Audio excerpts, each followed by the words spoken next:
नमस्कार दोस्तों, आप देख रहे हैं 4 PM महाराष्ट्र और मैं हूं मयूर परीख। महाराष्ट्र सरकार की नींद उड़ चुकी है। आज तो वाकई में मैं कह सकता हूं नींद उड़ चुकी है, क्योंकि कल देर रात के बाद भी महाराष्ट्र सरकार के आला नेताओं की ताबड़तोड़ मीटिंग चलती रही, लेकिन नतीजा कुछ नहीं निकला। आरक्षण की आग कुछ इस तरह से फैल रही है कि सरकार ये करे या सरकार वो करे, इसकी पशोपेश में फंसती जा रही है। एक को ठीक किया जाए तो दूसरा नाराज हो रहा है। एक अनार 100 बीमार वाली स्थिति है। सरकार किसके पक्ष में फैसला करे और किसे खुश करे, इस पर कोई अंतिम निर्णय नहीं कर पा रही है।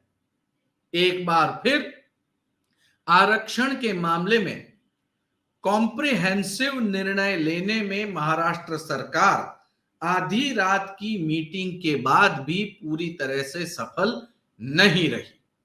आज के एपिसोड में महाराष्ट्र में भड़के हुए आरक्षण के मामले और उस आरक्षण की वजह से सरकार की बढ़ती दिक्कतों पर हम चर्चा करेंगे। दोस्तों, मराठाओं को आरक्षण देने का सरकार ने मन क्या बना लिया। धनगर समाज नाराज हो गया। धनगर समाज ने अलग आंदोलन शुरू कर दिया। हमने 4 PM महाराष्ट्र में कल ही एपिसोड बनाया कि किस तरह से राधा कृष्ण विखे पाटिल पर भंडारा यानी कि पीला रंग छिड़का गया।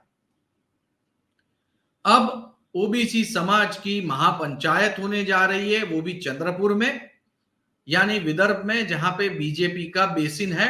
कांग्रेस को वो सफल रूप से हटा चुके हैं। अब वहीं पर ये आरक्षण खेल पलटने की तैयारी कर रहा है। इस पूरे मामले में अब कुणबी समाज भी आ चुका है कि हमारे आरक्षण का क्या होगा। ओबीसी समाज के छोटे छोटे जो सामाजिक दल हैं वो भी नाराज हुए हैं और इस पर कोई आखिरी कॉम्प्रिहेंसिव फैसला नहीं हो पा रहा है। आरक्षण की आग सरकार को जला रही है। इस पूरे विषय पर बातचीत करने के लिए आज हमारे साथ एक विशेष मेहमान हैं। जितेंद्र दीक्षित जी हमारे साथ मौजूद हैं। जितेंद्र दीक्षित जी को सभी कोई जानते हैं। एबीपी न्यूज, आज तक जैसी कई सारी चैनलों के ये दिग्गज पत्रकार रहे हैं। देश भर में वो अपनी पत्रकारिता का लोहा मनवा चुके हैं। कई दशकों तक टेलीविजन में और उससे पहले वो प्रिंट में भी काम कर चुके हैं और आज हमारे शो में आए हैं।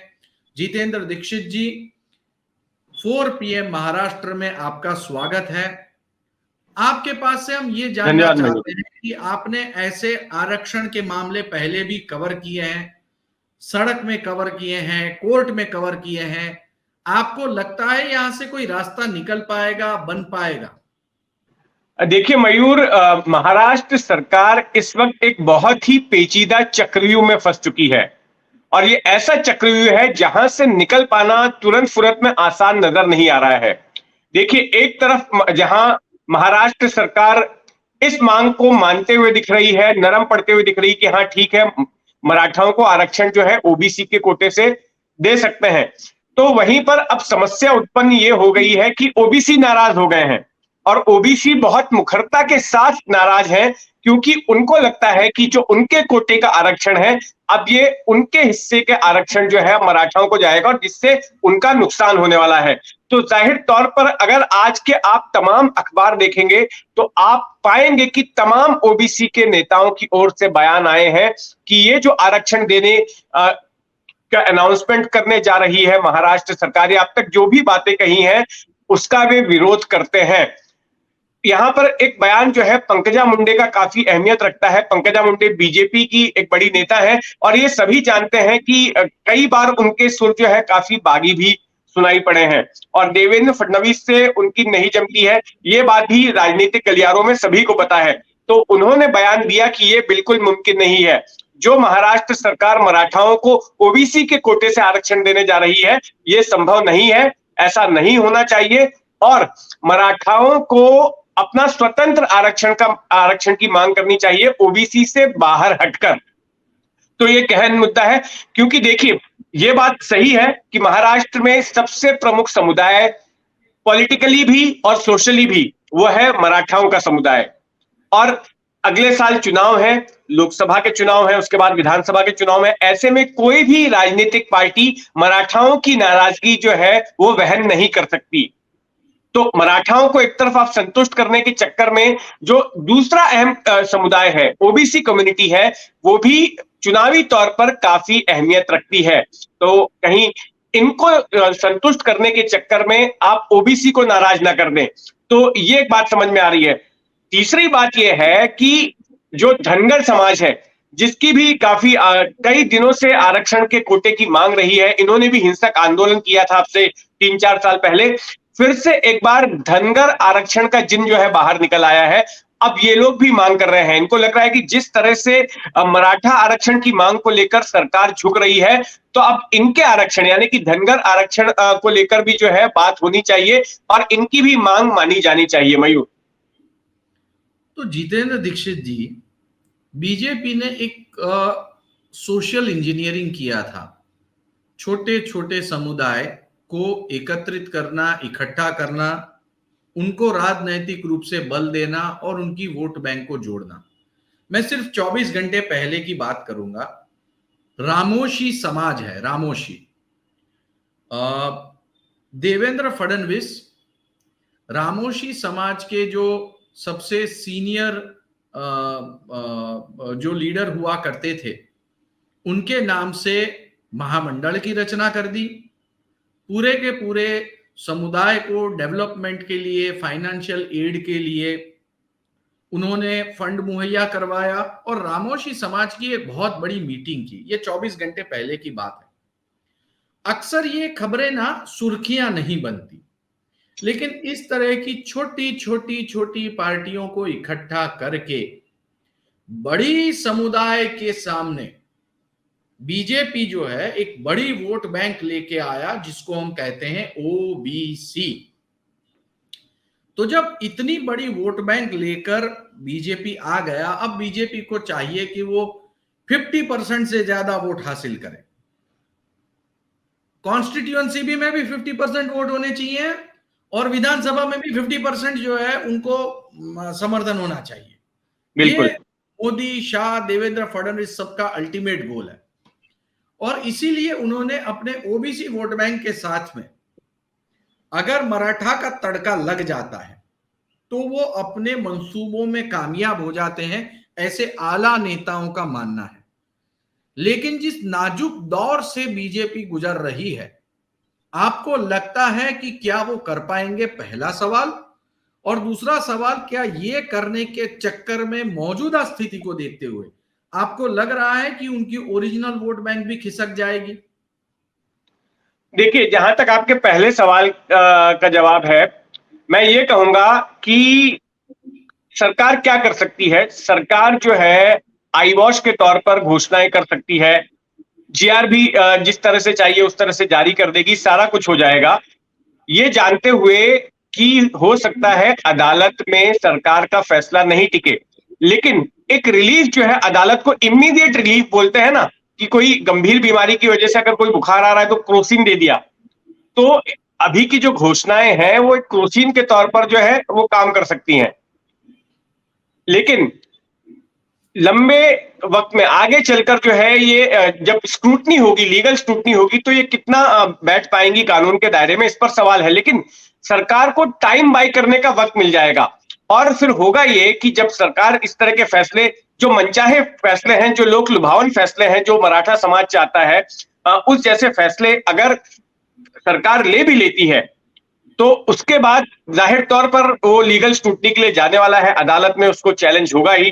तो अब अदालत में मामला इतनी जल्दी तो उनके फैसले आते नहीं है, वो चलते रहेंगे। तो ये है कि हाँ, इस वक्त फौरी तौर पर सरकार इनकी मांगे जो भी हैं वो हो सकता है मान ले और फिलहाल के लिए इनको शांत कर दे, और फिर मामला जब अदालत में जाएगा तो चलता रहे, जैसे कि पिछली बार किया था फडणवीस ने। आपको याद होगा कि 2018 में जगह जगह पर जो सकल मराठा मोर्चा, मूक मोर्चा निकला था, शांतिपूर्वक तरीके से राज्य के अलग अलग शहरों में निकाला गया था वो। लेकिन एक घटना हो गई औरंगाबाद में कि एक शख्स ने नदी में कूदकर सुसाइड कर लिया और उसके बाद में आग लग गई। कई जगहों पर जो है हिंसक वारदातें हुई, जगह जगह पर दंगा हो गया। तो उसको कैसे शांत किया गया था, आपको याद है? उसको शांत किया गया कि आरक्षण की घोषणा कर दी गई, एसईबीसी की घोषणा कर दी गई। उसके बाद में दिखावे के तौर पर आरक्षण दे दिया गया। सरकार को भी पता था कि अदालत में नहीं टिकने वाला है। फिर अदालत में आगे चल के मामला अटक गया। लेकिन हुआ ये कि उसके इमीडिएटली बाद जो चुनाव थे 2019 में 18 के बाद, वो तो सरकार ने निकाल लिए। हालांकि शिवसेना ने बैक ट्रैक कर लिया, शिवसेना ने गठबंधन तोड़ दिया, इसलिए वापस से बीजेपी सत्ता में नहीं आ पाई। लेकिन उस वक्त में मामले को, माहौल को ठंडा कर दिया गया था और फिर ये वापस से बहुमत आ गया था, उस गठबंधन को बहुमत मिल गया था। इस वक्त भी कुछ वैसी स्थिति आप देखिए, 2018 की स्थिति और इस वक्त की स्थिति 2023 की बिल्कुल सेम है। 2018 में भी जब मराठा आंदोलन चल रहा था, हिंसक वाला मराठा आंदोलन, तब भी सिर्फ 6-7 महीने ही बचे थे लोकसभा चुनाव को। अभी भी आप देखिए 6-7 महीने ही बचे हैं लोकसभा चुनाव को और करीब साल भर का वक्त बचा है विधानसभा चुनाव को। पिछली बार भी ऐसा ही था, साल भर का वक्त बचा था विधानसभा चुनाव को। तो उस वक्त एक क्या बोलते हैं कि टोकनिज्म या सिंबॉलिक तौर पर घोषणाएं कर दी गई थी। तो मुझे लगता है कि इस बार भी सरकार कुछ वैसा ही पैंतरा आजमाएगी कि ये जो आंदोलन हुआ है इसको एक पानी के बुलबुले के तौर पर ट्रीट करते हुए अभी इसको जो है थाम लिया जाएगा। आगे जाके जब भी अदालत में कार्रवाई होगी तो उस वक्त में जो है मामला इस तरह से प्रोलॉन्ग करेगा और फिर जब वापस से इसको उठना होगा तब उठेगा। लेकिन अभी के लिए सरकार इसको शांत कर, कम से कम इलेक्शन तक शांत करने के लिए सरकार जो भी ये चाहते हैं वो करने को तैयार हो जाएगी, मुझे ऐसा लगता है। ओबीसी नाराज होने का कितना खतरा है? ओरिजिनल वोट बैंक खिसक गई तो करेगी क्या पार्टी? बिल्कुल, ओबीसी नाराज होने का बड़ा खतरा। और मैंने आपको बताया कि ओबीसी के ओर से जो है ना विरोधी स्वर आने लग गए हैं। आज के आप तमाम अखबारों को देख लीजिए, हर जगह पर जो है ना ओबीसी नेताओं के बयान आए और सबसे बड़ा बयान तो एक ओबीसी का बहुत बड़ा पॉलिटिकल फेस है और बीजेपी में भी और महाराष्ट्र की राजनीति में भी पंकजा मुंडे का बयान है। तो अब बीजेपी को इस खिचड़ी में से ये भी देखना पड़ेगा कि सांप भी मर जाए और लाठी भी ना टूटे, यानी कि मराठा भी शांत हो जाए और ओबीसी भी नाराज ना हो। तो ये आने वाले वक्त में बड़ा ही दिलचस्प होगा कि आखिर बीजेपी ये करती कैसे है। जी बहुत बहुत शुक्रिया जितेंद्र दीक्षित जी, आपने अपने व्यस्त समय में से हमारे लिए थोड़ा सा टाइम निकाला और हमारे दर्शकों तक बहुत इंपॉर्टेंट जानकारी पहुंचाई और आपका एनालिसिस बताया। बहुत बहुत धन्यवाद। धन्यवाद भैया। तो दोस्तों, ओबीसी नाराज होने का खतरा, सरकार फैसला नहीं कर पाई। आने वाले दिनों में बीजेपी सिर्फ इतना कर सकती है कि कुछ ऐसा करे। जितेंद्र दीक्षित जी ने भी अब यही एनालिसिस किया कि कुछ ऐसा करे जिससे पहले लोकसभा तक का टाइम निकल जाए और फिर विधानसभा तक का। लेकिन इस पूरे मसले का कोई स्थायी हल निकले, ये इस समय तो मुश्किल लग रहा है और इसीलिए वर्षा बंगला हो या मंत्रालय, सारे नेता और सरकारी बाबुओं की नींद उड़ चुकी है। दोस्तों, अगर आपको ये चर्चा पसंद आई हो तो लाइक करें, सब्सक्राइब करें चैनल को, चैनल के नीचे कमेंट करें। बहुत बहुत धन्यवाद।